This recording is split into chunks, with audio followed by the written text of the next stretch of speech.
So if we do a very quick look at like this energy trilemma, as we call it, nuclear energy fits all these aspects. It's affordable, it's green, so it's sustainable. Once a nuclear plant is in operation, there's no greenhouse gases, and it's energy security.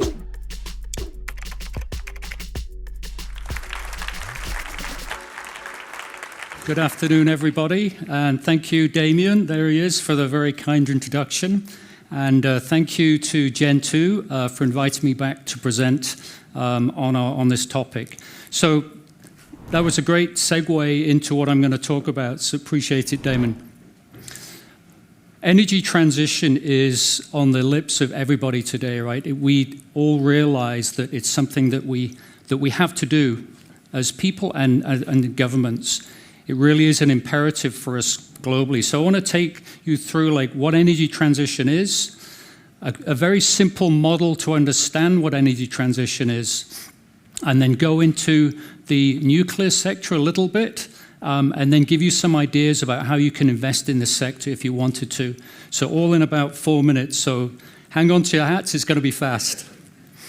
But firstly, I think we need to recognize that climate change is the big crisis for today. But I think we've been aware about it for many, many years now. So me personally, this is a picture from Beijing. I did quite a lot of traveling to China around 2008, 2009, just before the Olympic Games, and this was kind of typical of what it looked like. What was going on? Obviously, there was a lot of construction for the Olympics. But more importantly, the way they were generating electricity was by these coal-fired plants. So literally, you could walk around Beijing and see these small coal-fired plants. So for me, it's been like on the top of like my thing to how do you address this for many years.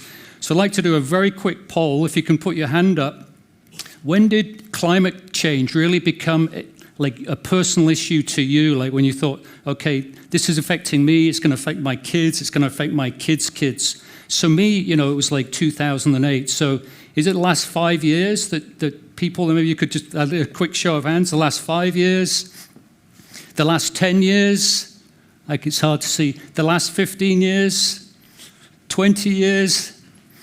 Okay, I think most people had their hands up there. Are there any people who deny climate change? No, I won't. Maybe I'll ask at the bar later. But I think it's very important to recognize that fossil fuels have been the bedrock of our power generation for many centuries, or for centuries, and the imperative to get off it. So what's a good model for us to understand kind of the dynamics of the market, and how do you choose between different energy sources? So here's a very simple model, which I'll go through quickly. We've already covered one of the things, so sustainability, obviously that's all about climate change. It's all about using energy sources that don't impact greenhouse gases. So the two other ones that are very relevant, particularly energy security today, with the invasion of Ukraine by Russia, we're all very aware of energy security. What does that mean? Where's our energy coming from? What's the supply chain? Most importantly there is about baseload energy. So I'm going to talk about that a little bit. So baseload energy is like, that's energy that industry needs. Like it's 24/7, it's always on, and you need a lot of that electricity.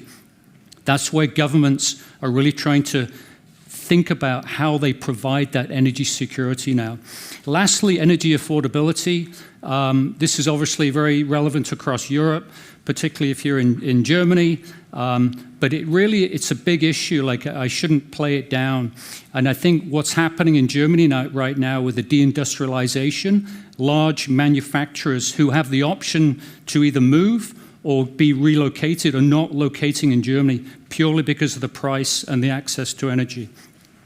So if we do a very quick look at like this energy trilemma, as we call it, nuclear energy fits all these aspects. It's affordable, it's green, so it's sustainable. Once a nuclear plant is in operation, there's no greenhouse gases, and it's energy security. So if you look around countries around the world, look in Europe, outside of Germany, if you look in other countries in Europe and in Asia, you'll see them investing more and more into what we call the nuclear renaissance. So that's happening now. It's happening across, happening globally. So very quickly, to wrap up and summarize, so I mentioned like a new way to invest. If you choose to deploy capital into this marketplace, then there's actually not many ways to do it. We've come up with a new way, as Damien mentioned. It's investing in physical uranium, so the actual commodity. There's some, so we picked the partners around the world to work with us to form this. Please come and ask us more questions. I have my colleagues here, Patrick and Bram, who can fill you in more details. But in summary, there's a new way to invest in the physical commodity rather than the traditional way. So anyway, here's our contact details. I guess my time is up. Too many polls.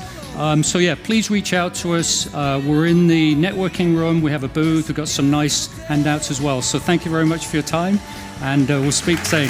Thank you.